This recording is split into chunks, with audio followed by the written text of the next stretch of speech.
So if you could be here around 9, that would be great. Okay? Well, listen here. Hello, and welcome to 90 Day Fiancé Okay. I'm Mr. O, and today, Miss H and I will be discussing Season 7, Episode 16 of Happily Ever After. In this episode, Usman asks his brother for a child, Jovi makes a final decision on behalf of Yara, Jenny and family try to sell Sumit on moving to America, Michael gets just as angry with the Goofballs as Angela does, Ed and Liz are trying to decide if they're going to move or not, and Libby and Andrei join Chuck on his Tinder date. As always, we'll end with our Students of the Week, class dances, and life lessons. If you also watch Love After Lockup, you should listen to our other channel, Love After Lockup Okay, where we'll be covering the new season of Love During Lockup. All right, thanks for listening, stay safe, and enjoy. Hello, Mr. O. Hello, Miss H. How are you today?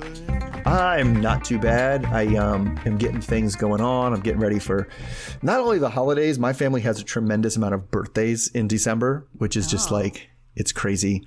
Yeah, so many birthdays. I think it's in my immediate family. It's 1, 2, 3, 5 birthdays in December. That's a lot. You guys must love Valentine's Day. I mean, I love every day. Anyway. Let's start with that. Let's get off of Mr. O's libido and get on to something else. Oh God, yeah. Let's talk Yara and Jovi because they were annoying and short. So the time has come for Yara to drive somewhere. So Jovi and Talmadge are in the back seat for once for a surprise destination. They're wondering, is it a beer garden, a strip club? Yara says maybe rehab, but it's just hiking in the mountains. So she's hoping that some nice views and some fresh air will help with all this tension in their relationship. But maybe not, because it starts with him trying to put her arms around her. He tried to put his arms around her, and she physically pushed him away. No, don't do that. Get away from me. So they bicker on the walk about what language they're going to speak, because Jovi is tired of people speaking Ukrainian around him. And then Talmadge kind of brings up the conversation of when does Jovi have to go back to work? Which is in 2 days. So, of course, then Karina openly is just asking him, please, can Yara stay for dinner? As if, you're at a play date. She wants Yara to stay in Europe for the time being. So this idea really makes Jovi want to isolate Yara back in the United States so that these outside agitators can stop influencing her. So Yara makes a case again, and Karina calls him selfish for trying to be so controlling. Talmadge, again, speaks up without anybody wanting him to or asking him to, and brings up, well, you made wedding vows. So then she says then Yara says that she has been miserable for 2.5 years, especially during the times when he was at work, which is exactly where he's going to go as soon as they get back. So he has no answer to that and just kind of puts his foot down and says, that's it. We're done. You're coming back with me. Conversation over. So that, it leads to a pretty awkward time back at the hotel where he wants to talk it out. So he tells her that he has always had a back of his mind worry that once she got her green card, she would leave for Europe and never come home. And this is just kind of seems like exactly what's happening. But she says this is just his insecurities, even though he says, no, it's the reality. So he blames the whole thing on cultural differences, but she doesn't see that there's a cultural difference. What that has to do with him not trusting her to eventually come back to the United States. So she feels like he's crushing her dreams about, her dreams of being in Europe and helping people, and isn't happy about going back to the U.S. So she says she never had any plans. She never before had any plans to move back to Europe permanently. But the way he's trying to force everything to happen and make her come back is making that seem a lot more appealing. All right. So, oh, geez. Could he have, is he just handling this the worst way possible? I don't know that there's a worse way he could be handling this. Well, I was going to say, yeah, you're not wrong. He is handling it pretty poorly, but at the same time, I feel like from his perspective, this is no win, right? I don't think that him being better about saying it the way that, maybe is more appealing to her, I don't think that's going to change her mind. Telling her what to do explicitly is definitely not changing her mind, but the fact of the matter is he really has no say, and he likes to think that he's in control by telling her, but he really isn't. No, I mean, I guess it's his money, I guess, because who's going to buy the plane ticket if she doesn't come home, right? Well, that's even dumber. Would he not buy a plane ticket? Like, no, you didn't come home with me. Now you have to stay in Europe. Like the opposite of what he wants. So yes, he would eventually end up buying the plane ticket. But it's like, he's not even making really any attempt to like feel out or discuss it. It's just like, well, how long would you stay? Are you going to stay for like an extra 2 weeks? What would the plan be, right? Would you stay for an extra 3 months? If you did, well, how would you make sure you were in the U.S. for? He's not having that conversation. He's just having, I don't like, come back now, stop, right? Because her point is good. Like, you want me to, and he even admits it, you want me to go back to an empty house. Yeah. Like, I'm not even going to go back with you. I'm going back to an empty house. And he basically is like, won't tell her that, but is basically like, yes, because when you're in the empty house, nobody else is giving you their opinion, right? I like it when you're stuck there, which is awful. Yeah, it's an unreasonable, he is being unreasonable, and he is like kind of throwing a tantrum about it, and that's not how you're going to get your way. But at the same time, he's also not being very logical about it, so I also don't think he's going to get his way. Right. He just, the thing is his logic out the window. It's a completely emotional decision because everybody's pretty right. As long as she can manage the green card requirements where she stays, like her staying an extra 2 or 3 weeks while he's at work doesn't make a difference to him. He just doesn't trust. He just thinks that if she stays an extra 2 or 3 weeks, then at the end of that stay, she's going to say, well, now I know you're coming home and everything, but I'm still going to stay here for a couple months. Or why don't you come back to Europe and we'll stay for a few more months? That's what he's worried is going to happen. Yeah. But he just needs to let it play out because right now it's like it doesn't make sense what he's planning. And I get what his fear is, like what you just said, but it's like he's just got to trust her a little bit. And that's what it is. That's right. She's right. It comes down to that's just a lack of trust. You just don't trust me. Right. And so he does. He has to play it. He has to let it play out. So then he can say, well, you didn't do this. So if history has taught us anything, it's that you're not going to do what you say you're going to do, or you don't care about being in the U.S. and then he can use that. But right now he has nothing. He has no leg to stand on. She has to actually break your trust once before you can say, well, last time I trusted you, there's a reason I can't trust you on this. Yeah. All right. Moving on to other little families they got going. Let's move on to Libby and Andrei. So Libby, Andrei, and Ellie are at Happy's house to go swimming. Libby's dad, Chuck, is excited to share news that he's met someone who is also a cancer survivor. They met online and they're going to meet in Tampa. Libby is surprised that her dad is dating because he's dated so few women since Libby's mom. Andrei suggests a double date, while Libby thinks that's a terrible idea.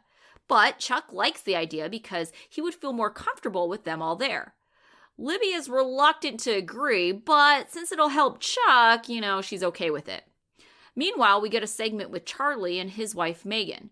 Charlie says that there's no relationship with Libby and Andrei and thinks that they have divided the family. He brings up the pregnancy announcement drama and how it hurt their mom, where she was just crying. Megan thinks that it might be a Team Charlie versus Team Andrei situation at therapy, and Charlie thinks that he might be getting more people on his side at this point. Charlie insists that he's just the same with or without kids, and it's really Libby that's changed. Charlie says he will try to defend himself if Andrei fights him, and he means physically, but Megan says that he should just let Andrei hit him so she can call the cops and ice on him. Later, Libby and Andrei are meeting up for their double date with Chuck. Chuck is nervous because it's been a long time since he's been on a date. Andrei and Libby hope the new girl is not a gold digger or a party girl. They're at a hibachi restaurant and Chuck's date hasn't arrived yet, and he's called and texted her, but hasn't heard from her. They ask him if he's been ghosted, but Chuck says that she just works a lot. Andrei reasons that women are always late, so they should just give her some more time. Chuck gets a text from Lisa, heart emoji, and she claims that she's tested positive for COVID and she'll try to meet up with him in the future. Libby says just give her one more chance, and that's it. Chuck is happy he wasn't completely ghosted, and he's proud that at least he's taken a first step in dating. Andrei makes a comment about how in Moldova there isn't a diverse amount of food, and that's why he's always getting fat here. The conversation then turns to Andrei's immigration status. Libby brings up the lawyer's suggestion that maybe a family member might have made an accusation to immigration. Chuck says that this is something that he will ask everyone about in family therapy by looking them in the eye. They hope that by seeing their reactions, this will eliminate any suspects. Andrei says that he might not be able to restrain himself physically if he finds out someone made a report. All right, so where should we start? I don't know. Let's start off with this. Do you think Chuck is kind of getting the, what do we call, the fade out here? I don't know. I was very confused about Chuck's Tinder date here. I did my head. In my head, that's what it was not a Tinder date because it's weird because of that. Because he was like, "Oh, she's coming to Tampa." Yes. Right, and it's weird that she would We didn't really see from where though. We don't know from where. Right. Like who she's staying with. Like right. I don't know, because you'd think like if you were coming to see, she's obviously not coming to see Chuck, or she'd be staying with Chuck, right? Yeah. And so I guess she's just going to be in town. Who knows where she's from? And then, yeah, I don't know.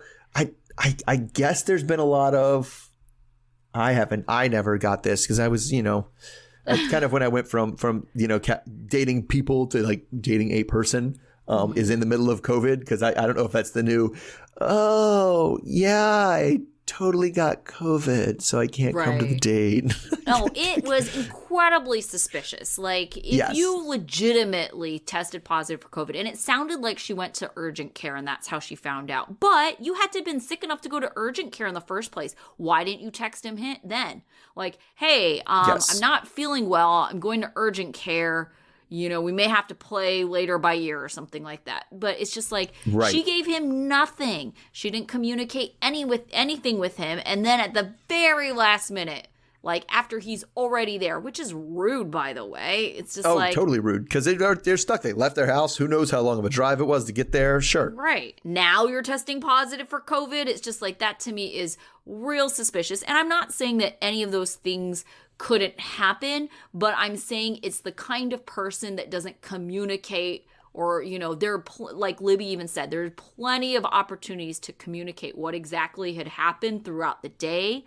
There's a lot to get you to where you're at this point. And so to me, I would be like, well, I don't want to deal with this person's lack of communication, because am I gonna have to live my life like this, like wondering where the heck they are?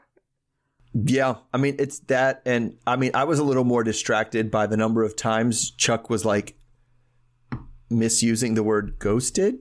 Is it ghosted? He never heard of that until that day. But then he used it like in every sentence after that. Oh, I feel like the ghosting person is ghosting me. Are they ghosting? Like, is this a ghosting? That's pretty typical of a parent, right? Or an older person that like picks up a new slang word. They're going to misuse it, right? That's just like the nature of that. Yeah, but like, and it was funny because it was funny because he was like, "What's ghosting?" And he was like, when they disappear like a fart in the wind. It's like, oh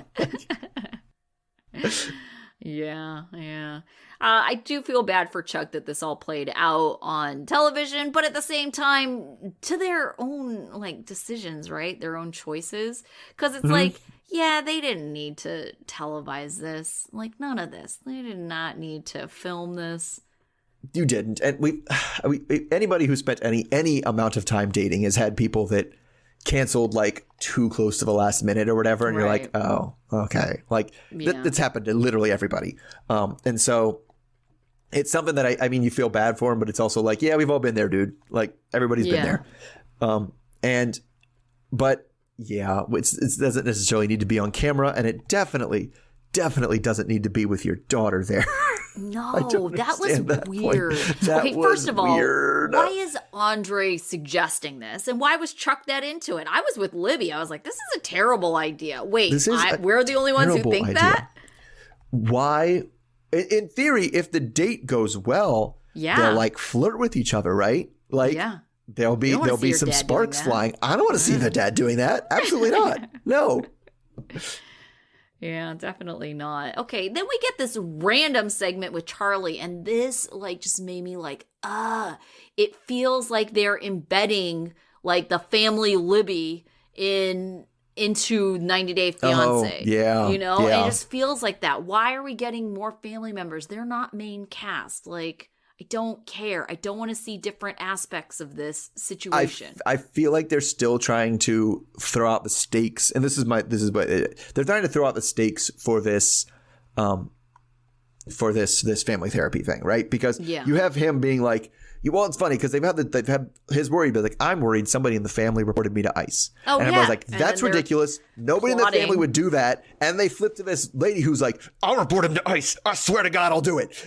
Right. Like, let him start a fight. That'll give me a reason. Yeah. Right. But that kind of sets that establishment of all the rest of the family's been calling him crazy. Nobody in the family would ever report you to ICE. You're just being paranoid. And then we literally see somebody like, I cannot wait to report this guy to ICE. Right. So it makes it seem like not as much. And then when we have the Andrei going like, if I find it out, I might not be able to restrain myself. So we have the idea that Andrei might hit Charlie embedded into like two different scenes. And they're trying to like build suspense for the family therapy session is I think what's going on. Well, which we've talked about offline. When the hell is this family therapy session ever going to happen? We've talked about it for almost. It's going to be like 20 minutes before the tell-all. Like that's it. Gosh. Yeah, and it's going to be like a 30-second, like, explicit-filled, like, beep fest. Yeah, and then somebody's going to walk out with the conch shell or whatever, and that's going to be it. Yeah, like it's because I feel like if they had a lot for it, they would film a lot for it, and it would be on the episode. We've seen, and we'll get to it. We talked offline, and we'll get to it when we get to these other couples. There's a lot of these stories that have been going on for many, many, many episodes that have not been that long in terms of time. Right. So moving on. Speaking of that, let's go to Jenny and Sumit, actually. So we pick up in the conversation. See, like I said, the whole last episode was a conversation. We're still having this conversation in this episode. The conversation with Sumit's brother, sister-in-law, and his dad. So Sumit's brother asks if he really is planning on moving to America, because that's where we left with Jenny threatening to move to America. And Jenny kind of pipes up and says, well, yeah, if us being here is going to keep upsetting everyone here, then that might be the best solution. So, of course, this is a shocking thing for her to say in Sumit's eyes because A, he didn't know that was a thing that she was thinking about. B, he doesn't want to move to America and lose his family and friends. So Christina tells the family that Sumit would be welcome in America with open arms. There would be no problem. Nobody would reject him. So Sumit's dad is very upset that Sumit has always lived his life up to this point and did whatever he wanted. So moving to America would be no different than any of that. And so it doesn't change their position. So in an interview, Anil tells us that him and Sumit's mom both think that the relationship's only going to last for another year or two anyway, so they can just wait this thing out. He'll be right back as soon as they break up. So if he's in America while they're waiting, if he's in India while they're waiting, it's not that big of a deal. So when Christina says that they love each other very much, and his dad kind of stops her right there and says that his love is why they're doing this. It's because that they love him that they can't let him be in an unacceptable relationship that has no chance of children. Which brings up. Then we talk about children. So that brings that part up of Sumit's plan that he hasn't shared with Jenny. He doesn't bring it up in the meeting, but we talked about where he's open to adopting children just to placate his mother. So Jenny doesn't know that that's what he has planned. So he kind of, instead of saying, well, what if we adopted kids, is like, well, is there anything we could do? And the dad is like, yeah, you could divorce Jenny. That would fix it. So he was like, I don't care if it's a bitter divorce or a sweet divorce, just whatever. You have to break up with Jenny. So now Jenny thinks her case to moving into America is stronger than ever. So then it's another day and another place to sit down and talk. This time it's the Shikwa Haveli, which is a palace that was made by the royal family in the area. It's almost time for Christina and Jen to go home. So this is the kind of like the last conversation we'll have with them before they do. So Sumit is nervous that Jenny might feel that since the family didn't seem to care about him moving, that she's going to take it as a green light to move back to America, which he very much doesn't want to do. But of course, that's exactly what she took it as, a green light to move up to America. So everybody gangs up on him and says how, now's the time. It's time to try life in the US. He says he's not ready because what if he can't fit in? Which Jenny isn't really all about hearing because, she had to move to some place where she didn't fit in. So she thinks kind of like, well, what's the big deal? I did it. You can do it too. So, but she also tells him that the immigration officer told her it's a 2-year process. So it's not like something is going to happen like next month or anything anyway. He still has at least 2 years. So he is both mad that she saw the lawyer behind his back and also thinks it's unfair for Jenny to be holding her decision to move to India kind of over his head as a weapon. So he thinks that he thinks about what other stuff I wanted to do. And what about the other stuff I wanted to do in India? Like adopting kids. To Jenny was like, excuse me, what? Like, wait, what is it? What is this about kids? Like, if you wanted kids, you shouldn't have married me because I definitely do not want children.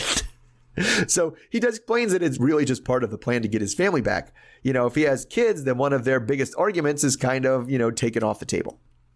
So Jenny is disappointed that this is just like one more evidence that reconnecting with his family is always going to take priority over her. So Christina warns him that if he keeps doing that and keeps prioritizing getting his family back over Jenny, the relationship can't and won't work. So now Jenny is even questioning their decision to get married if he is thinking about children. All right, so who do you think's position is stronger, Jenny's anti-child position or Sumit's anti-America position? Jenny's anti-child, because I think that has been communicated and she's been upfront about it. I don't think Sumit has been upfront about his anti-America thing, but then in his defense, they might not have considered that an option before. So maybe it's just something that, it's not like he was avoiding telling her anything like that. It's just they've never talked about it. But I think it's been pretty clear that Jenny doesn't want to have kids. Yes. I mean, I think that Sumit does his Sumit thing. And I think that she has mentioned, maybe not hard, concrete plans to move to America, but the idea of like, maybe in the future, we'll decide to get a green card and we can go back and forth and we can go to America. And he's always just kind of like,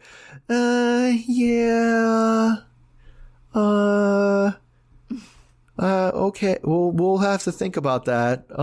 Like he clearly doesn't want to do it. But he doesn't say, no, I have no interest in living to it. He doesn't say those words. He's just like, yeah, but I don't think he's that strongly committed to anything, honestly. Not as strongly committed as she was to kids. That was, because a lot of times she's like, nope. I'm worried about, she was like, nope. What are you doing, you crazy person? Like, it was a different side of Jenny than we usually see. Like, she usually is pretty stubborn and is just like, I just don't understand. But the brought up kids, she was like, excuse me, what? Are you a crazy person? Yeah, well, I don't know. He is, because, I mean, it's ridiculous to bring up a child. I mean, I think a child is much more serious than moving. You can unmove, yes. You can't unhave a child. And so it's like the fact that he's like kind of making these bizarre decisions like behind her back, like that's ridiculous. That's much different than her going behind his back to get some information from an immigration lawyer. It is. And he hasn't actually gotten any information about adopting a child. He doesn't even know if that'll work. Right. I don't know if they have this blood thing that the other families seem to be obsessed about. Right. Yeah. Because it wouldn't be his child. It's not actually your child. But you can't ask your 60-something-year-old wife to raise a child. Like, what do you, oh my God. Like, I'm just, because I'm just trying to think of how old my grandma is. And it'll be like, that's how old the kid would be when they're like 18. It's crazy. It's absurd. And the thing is, he doesn't even want a child. He would do it just so that his mom would pick up the phone every week. Like, that's literally it. That is not the reason to have kids ever. Right, because I feel like his dad could mess with him, but don't, because he would. He'd be like, what, is there anything I could do? He'd be like, yeah, cut off your left arm. He would do it. Like, like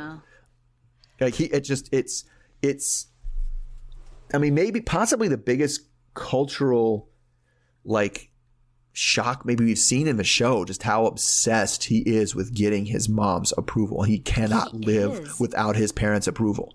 It's really obsessive and kind of sad because it's like well, I don't know, but maybe he doesn't think about it like this, but it's like his mom isn't going to be around forever.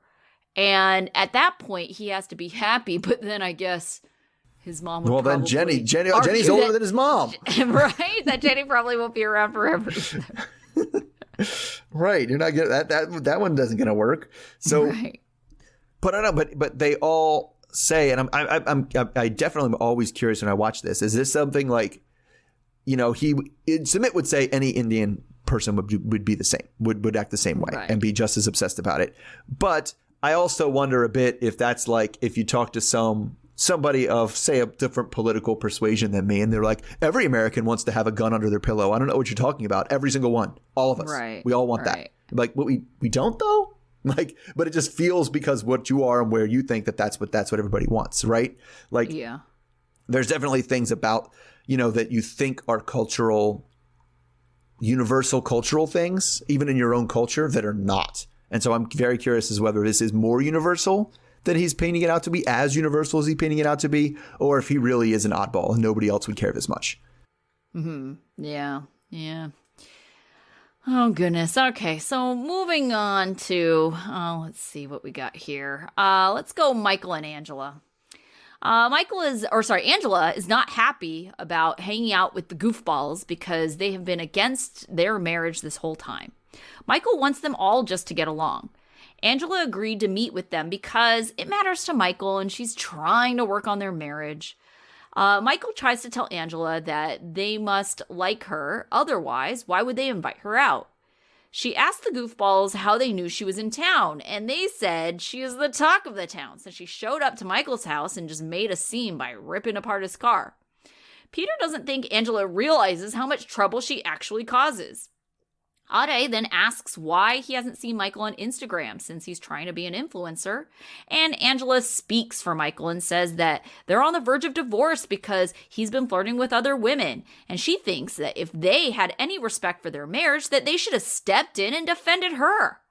Ade then says that he doesn't think Angela is the best option for Michael, and Peter tries to tell him to watch his mouth because they're already on thin ice. And Michael also says that's rude as everyone is trying to get Angela to calm down as she threatens to flip the table. Michael then tells Ade to calm down. Angela says that this is not the way to repair their relationship. Michael thinks that Ade is disrespectful and tells him so. Angela tells Ade that he is foul, as she says foul things to him, like she's just, spouting out expletives. And Ade thinks that Angela is trying to oppress Michael, but Peter interrupts to say it doesn't matter anymore. Angela and Michael leave, and Angela is thankful that Michael stood up for her this time. She's thinking that without the Goofballs and Instagram, that their marriage will be off to a good start in the U.S. Angela is packing up to leave Nigeria. She's hoping that this is the last time they'll ever have to say goodbye since the visa is supposed to be there any day now. She still doesn't trust Michael 100%, but she knows that he loves her. She says at the end of the day, she will always get her way. Angela is scared that Michael may make more mistakes now that they are long distance once again. Angela cries as she says goodbye to Michael at the airport. All right, so I don't know. Do you think that Michael has had a change of heart with his friends because he did do something more than he usually does when they started to have the conflict? I mean, usually Michael doesn't side necessarily with either one of them. He just kind of sits there passively and lets them kind of deal with each other. But this time he actually stepped in and attempted to defend Angela. So do you think that that's his way of communicating? He's really picking Angela's side over the Goofball side? I mean, maybe. I don't think that means he's done with his friends, though. Like, she'd seen the things he's done. Like, that's it. But I don't know. Part of me was wondering if you put Ade up to that, because he said things that were just like, dude, you are just trolling this woman. Right. Like, you are not even like either they let him meet and he's like, do I get to piss off the old lady again? Because I'll do that. That's fun. Right. I don't know if he was doing that, Or if Michael was like, listen, I want you to really piss off Angela, and I will like stand up for her. I'll step in and stand up for her. I'll look like the hero. Yeah, yes, for sure. so I'm not sure which one of those two things it was. I'd say 50-50 because I really think Ade just gets a real big kick out of pissing her off. Oh, he does. And it was kind of funny how Peter kind of half-heartedly was like, no, don't talk to her like that. Well, and it's funny too because you'd think at some point she'd just go like I usually get be like, dude, just trying to piss me off. Shut the fuck up. Right. Like, you know, like and that's what it is. He's definitely a ball buster. I'm sure he busts Michael's. He did bust Michael's balls right there. Why aren't you on Instagram, huh? You're on Instagram anymore, right? Like, cool. Like that's what he does, but. I don't know in my experience, the best way to deal with them is be like, all right, yeah, okay, fine. He does kind of have this smirk on his face, like when he's saying it, like he's just joking around too. Mm-hmm. Yeah. But she takes everything so literally and so seriously, and it's just like, and that's the part that I don't get is just like, well, don't you just know he's trying to piss you off? Like I knew he was trying to piss her off. Like everybody around knew he was trying to piss her off. And like what's his face? Peter was like, yeah, that one's too far. Yeah. Let's not say that they weren't meant to be together. She just tore up a car. You think she won't tear up your that property? Part, and that's the part we were talking about offline. It's like that's like the funny part is just like, how did you even know I was here? You must be sneaking. They're like, you caused the biggest. It's all anybody's been talking about all week. Of course we know you're here. Right. You're not exactly a discreet lady. Started destroying a car like it's in the middle of the night. Yeah. Like, but this is the one I was talking about where it's like. I think between the time she's gotten there and ripped the car apart, which was like, what, 10 episodes ago? Yeah. Right? It's been like 3 days, like real time. And that's just like, there's such an incredible amount of, and then we had like the last episode with Kim and Usman where it was like, well, this happened 4 months ago.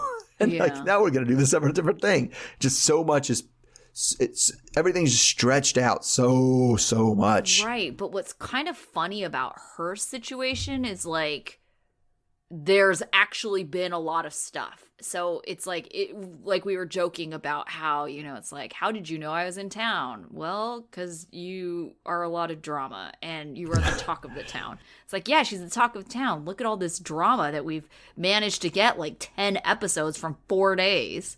Yeah, that's true. And we noticed it. And we noticed it because you were like, when we were offline, you were like, wait, what happened to her friend? Yeah. We haven't seen her. Did her friend leave already? What's going on? And I think she did, but it's like she just like disappeared. She just faded out. It's like, what happened to Renee? She's gone now. Yep, Renee's gone now. All right. So that leaves me with, Kim and Usman, which, oh boy, I was heavy on the comedy, I feel like on this one. So we start off with Kim being so mad that she won't even rub lotion on Usman's feet. Oh, gosh. I know. Like, he asks, he's like, my feet are dry. And she just like chucks lotion at him. He's like, what? You're not going to rub it in? So she accuses him of being, that she was she accuses him because she was the only person that knew about the adoption thing. And yeah, he already sees how this is going. So he gives her time just to be mad by herself and goes to the pool. So at the pool, he finds Jamal, and they sit feet in the pool and have a conversation.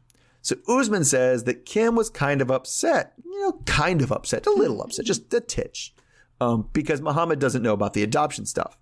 Jamal gets it because Usman has a way of maybe not twisting the truth, but saying the truth in a certain way so that he looks good and everybody else looks unreasonable. And Jamal explains that what he did in this, omitting a very key and very pertinent piece of information in America would be considered a lie. And Usman was like, but I didn't lie. And he was like, but you didn't say the whole truth. We consider that a lie. And so anyway, and that is what upsets his mom. He always hears complaints about her, about the phrase he always hears when she's talking about Usman is, he didn't tell me the whole story. Yeah. So Jamal, and also Jamal really doesn't get this yet about where they are in this relationship and moving forward. A phrase he keeps using over is that they've only known each other in vacation mode. So they don't know if this relationship is going to work if they never had to live the day-to-day and the boring stuff. So Usman says he wants everything to be sweet, but Jamal is just like, but that's not how it is, that the adoption is another sacrifice on my mom's part, and that I don't think you realize how much my mom does. So Jamal says that Usman sees the situation as himself doing a lot and Kim doing a little, but it's probably more even than you think. So Jamal warns that someone is going to have her back, and he's going to always have her back. And then Usman thinks that Jamal, I don't like it. He's too much into Kimberly's business. And once they meet Muhammad in person, Kim will come around and everything will be fine. So later on, Kim and Usman are getting ready for the meeting, which makes her nervous because she really doesn't know how to go tell someone she wants to be a white lady and take their baby back to another country. God. So she assumed that part would already be kind of smoothed over before she got there. She's worried she's going to look crazy. But Usman is trying to reassure her that it's really not as big of a deal in Nigeria. It's very natural. So they all get to a playground, Jamal included, and they play with Mahadi for a while and give him some balls to play with, like a football and a soccer ball. And then they sit down at the table with Mahadi on Muhammad's lap. So Muhammad opens a conversation wondering why Usman invited them here. So he gets straight to the point. He can't have two wives because it's illegal to have that in the U.S. So plan B is you give us Mahadi to adopt as our child. Oh, so Muhammad's response, it was very blunt. He just did straight up ask it. Muhammad's response is, huh? He seems very confused about what they're talking about. And eventually he's like, oh, I get what you're saying. And doesn't have a response for a while. So eventually Muhammad's wife says that she's going to have to think about it. Muhammad is mostly worried about how if this child goes to the States, it would mean that he would be raised not just outside of Hausa culture, but outside of an Islamic culture at all. So in an interview, he says that he was shocked by the request. He would prefer that his child be brought up in Hausa culture, particularly the Islamic religion. So Jamal asks if Muhammad would like Kim to convert to Islam, and Muhammad's like, well, yes, I would. To which Kim is just, the first time we've seen her really put her foot down as this hard, I think. She was like, nope, not happening. Absolutely not. So the pressure is on her to convert, which makes her mad. She feels like, it's all on her again. And she thought this is something that could have been discussed before she was sitting in front of him. So Usman implores her, just, give him time to think about it. But it seems that to her, that being a non-Muslim, it seems like a red line. And Usman is pushing this too far, and too hard. So after all that, she and Jamal talk the whole thing out. They're back at the hotel. So she says the hardest thing about it is how Usman keeps putting her in a difficult situation, like where she has to do something for the family. In this case, basically convert religions. So Jamal thinks the whole thing really went bad. And, while Mahadi's parents, they didn't say no, it was pretty clear from their body language that they're going to be a hard no. So Jamal also shares with her the vacation mode concern and how he doubts that having a kid is going to solve any or all of their problems. So he thinks that Usman has some sort of picture where Kim raises Mahadi and Usman is out making the big money through his music, but he knows that that's not how it's going to work. Jamal's also concerned with Usman always talking about going back and forth to be Nigeria, which also is not going to work. So he's, talking this all out with his mom, and he's very concerned that she never seems to have an answer to anything. Like, how's this going to work? She's like, I don't know. And he's like, well, how's this going to work? And she's like, I don't know. So it seems like Usman is taking advantage of how much she'll do for him. So she understands his concern, but she says she also needs to consider what Usman wants. So she said her mind is still not made up about the adoption, even though it might not even be on the table. So based on what we saw here, how on the table do you think the adoption is? I don't know. I think they were just being polite, right? Like, they just seemed like, what? This came out of left field. I don't think they're into it. I don't think Kim was really into it. I think that the reason why they've all kind of gone along with it so far, like entertaining it, is because they think that everybody else is on board, right? Like Kim, the only reason why she thought this was okay was because she thought that the brother already knew, right? And I feel like the brother probably was okay with it because he thought that Kim was in on this and this wasn't just like something that was sprung on her.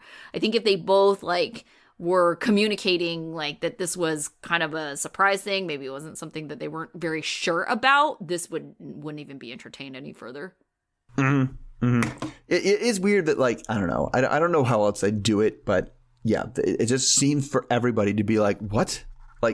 Right. She's too shocked to even have an opinion on it, right? Right. Well, especially mom was like, what? No, I think the brother Muhammad was actually pretty polite about it without saying no. But you could say like mom was like, nope. Nope. Yeah. Like I want to take your child to another country. It's just, I can't. And it's a cultural thing, but I can't even imagine that. Like, and I mean, I don't even think their thought was like the opportunities that Mahadi would get, right? Because I think that's what I think Kim was kind of thinking. Not that she was trying to be white savior, but like kind of, where, oh, you want your child to like be brought up in America where there's like so much more opportunity. And that wasn't their first thought. Their thought was, well, is he going to get the religious upbringing that we believe he should get? Right. And they were pretty proof positive that he's not going to get that in the States. Well, especially because Kim isn't religious. Yeah. And I was actually a little surprised at how hard she came down on non-starter. That is not happening. I am not converting at all. Right. Done.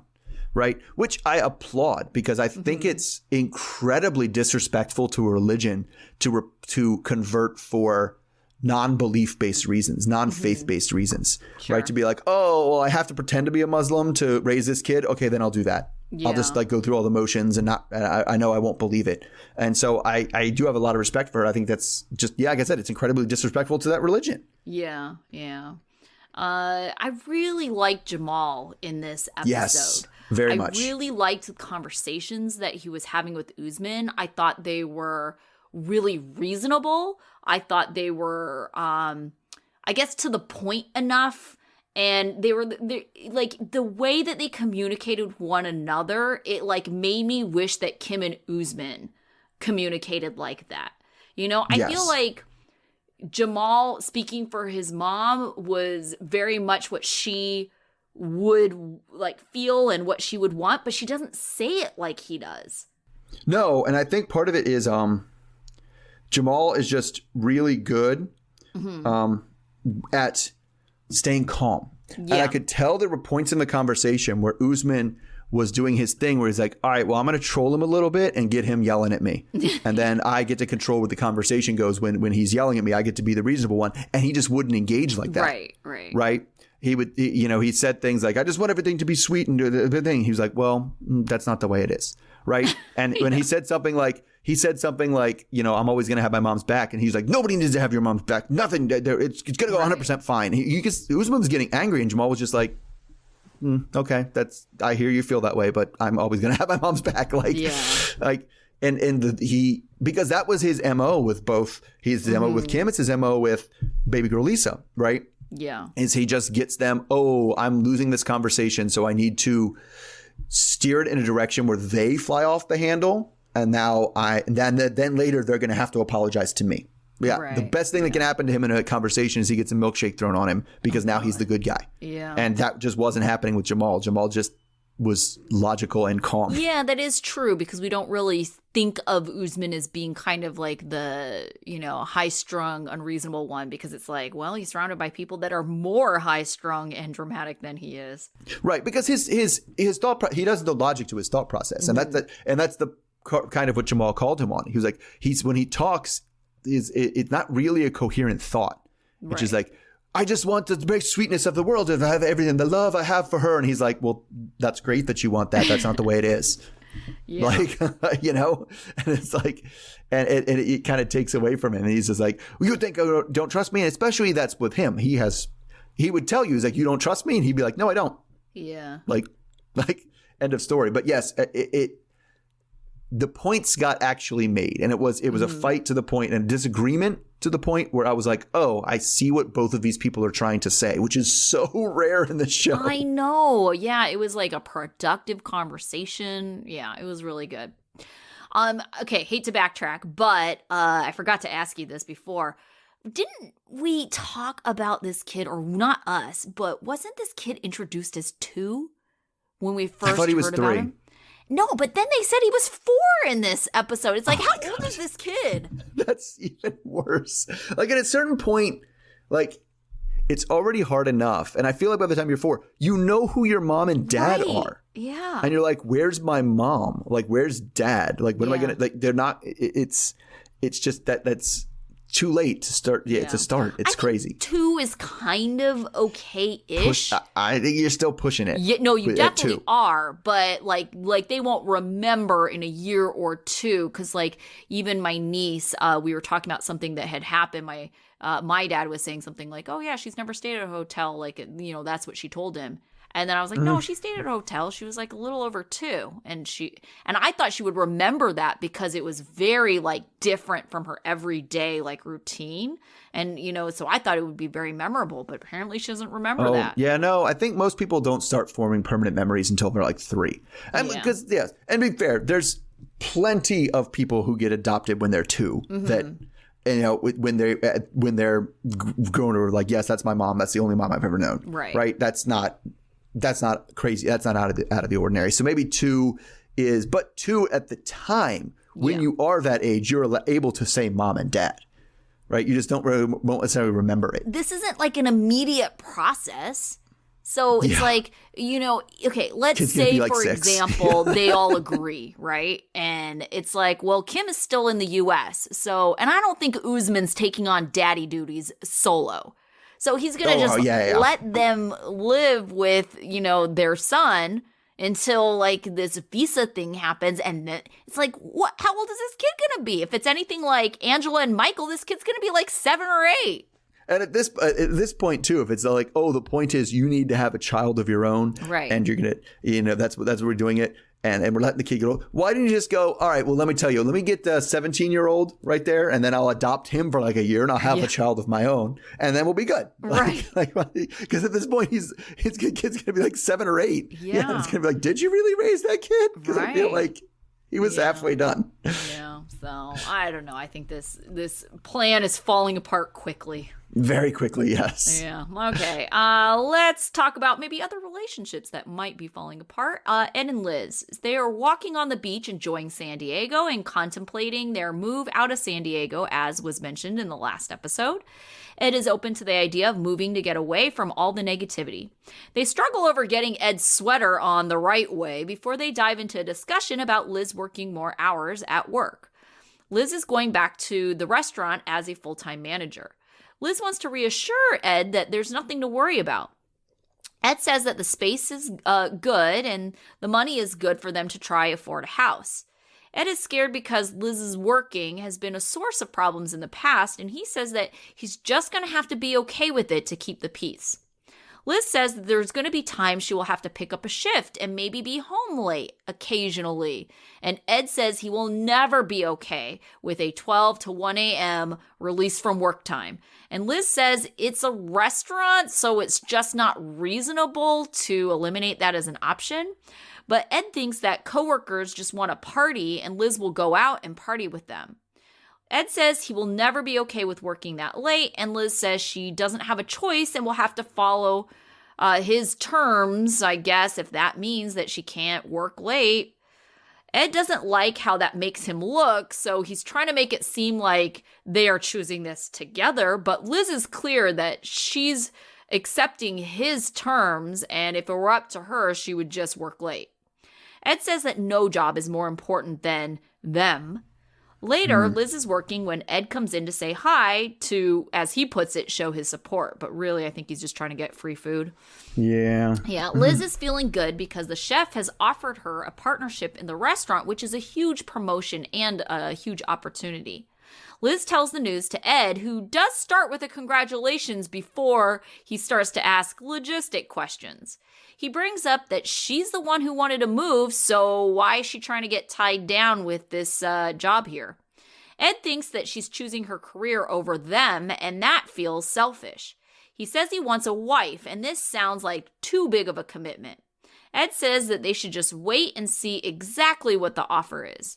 Ed is just worried that they're okay until the next fight. He thinks that a lot of their fights have been centered around her long and late hours. Liz says it feels like a breakup, but Ed is just trying to be realistic about their situation. All right, so we saw that Liz essentially chose Ed over her job when he pretty much told her she couldn't work late hours. But now with this, promotion, do you think that Liz would once again choose Ed over her job? I hope not. but probably. But at this point, though, that things have changed a little bit since then, right? Yeah. If the prospect of having no custody with her kid and her kid moving out of the country, right, then that might be like, well, it's not choosing my job over Ed. Now it's choosing my daughter over Ed, right? Because if I don't have his job, I'm not going to be able to have my daughter. Yeah. And so that Ed would be extremely unreasonable to expect. Yeah.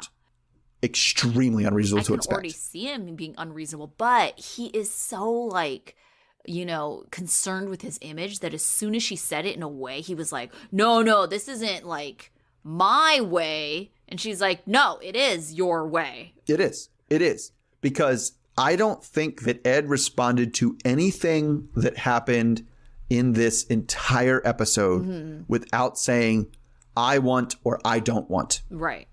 Like everything was framed about what he wants. Yeah. Their entire relationship is I don't want you out late. I don't want you working too long. I want us to be able to do this. I want us, a wife at home. I want a wife. Yeah. Like those are literally everything. Her concerns, her desires, her life do not matter. No, all that matters is what do I want. And that's why Ed is so gross to me. It's like he was like this with everyone that he's dated. I guess Rose and her, but it's just, it's like, I don't know if he is capable of really being a true supportive partner. And I know he tries to paint this picture like he's incredibly supportive and that he's like, a great partner. I mean, his idea of showing support is going to eat where she happens to work. But, it's like, why don't you show support by letting her work the hours that she wants to work? And trust her to come home. And if she does go out drinking with her, like, friends, like every day after work, that's a different issue. Right. And that issue is you need to stop doing that, not you need to stop working. Yeah, no, exactly. Right? Yeah. Mm-hmm. And so, I mean, that's part of me as a partner. I was like, I could not have a partner that didn't work. Mm-hmm. I just couldn't do it. I couldn't do it. It would drive me nuts going to work every day. We would have less money. But at the same time, that might be true, but you also have to recognize that there are challenges with having someone work an opposite schedule than you. Like I used to date a police officer, and he worked night schedule, and it was awful for my schedule because it's like he was wide awake at like 11 o'clock at night. And it's just like, well, so I can hang out with you between the hours of like 11 and 2, but then I have to get up at 6 in the morning to go to work, And so I didn't date him for that long. But I mean, long term, that is not a schedule I could have maintained. Yeah, that's true. That's true. And I do know people struggling with that same kind of that same kind of problem now. And it's hard, but I can't imagine the answer being like banning someone from working. Banning somebody from working. Yes, right, because I want. What is? Does Ed even have a regular job though? I mean, it's like that's the other thing that's different. I'm sure it's like flexible. So he doesn't have the hours though. He has the flexibility that doesn't have to be as big of a deal. Right. Like you can, maybe sleep in a little and stay up late when Liz gets home. Yeah. Right. That's what I'm saying. Yeah. So that maybe is a bit moot, but like even the way but the way he congratulated her, the way he came, I would just showing up at the work does not seem like support to me. It seems like spying on me. Yeah. Like I can't imagine like I just showed up where you work. Now, hopefully it was like, hey, I need dinner. It's like, if I come to the restaurant, can I get something? Like maybe we could do that because she seemed ready to take his order. Like it was like, oh, you want the salad? Like you want the thing. So I think it was probably set up ahead of time. Right. But it just I would be, if I worked at a restaurant, and I don't work at restaurants, and my partner just like would randomly show up at the bar, I'd be like, why are you here? Right. Like, right. This is weird. I'm at work. Like but that's also something too. I do consider like my work life and my family life to be pretty separate. Well, they kind of have to be. It would be really weird if your partner showed up at school and right in on your classroom, yes. Well, that would be a giant security violation. Right. But I was actually thinking more of like the person, the partner I have now, where I'm like, she works somewhere where you could, if I like had the day off school, I could drop in. And It's nice to like drop in and be like, well, I'll take you to lunch, but it's like a whole text and a thing and like arranging and be like, that's a thing. But it's like, I wouldn't just be like, oh, hi, I'm here to purchase your wares. Like, that's weird. Well, that's the thing that I'm like very suspicious of. I don't think Ed's supporting her at all. I feel like he's like just staking out the place, like trying to like be like, this is my lady, like back off. I'm going to be the ever present like partner that shows that might just pop by. Here. So you better watch yourself because he might be here. Yeah. Yes. I feel like that was more of a plot than it was like, I'm showing my support. It's like, well, and absolutely. That it doesn't, I don't know how it shows. I don't know how it shows the support. Right. Yeah, that's what it seemed like to me. Exactly. Yeah. All right. So I think that's all the couples we saw this week. We didn't see Bilal and Shaida. So out of the group we saw this week, who was your student of the week? I went not main person. I went with Jamal. I thought he was like very, very good at talking. And that's we usually don't see people who can logically make conclusions and calmly explain them. Right. And so that was nice. That was a breath of fresh air. Yeah, yeah. I also went with Jamal. What about your dunce?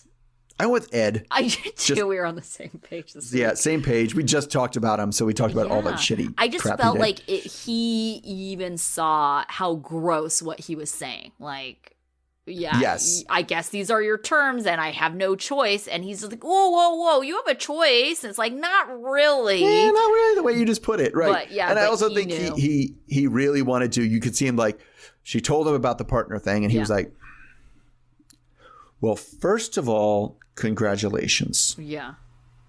But second of all, you're like, I feel like there's a but. There's definitely a but. Yeah, definitely. Okay, what about your life lesson?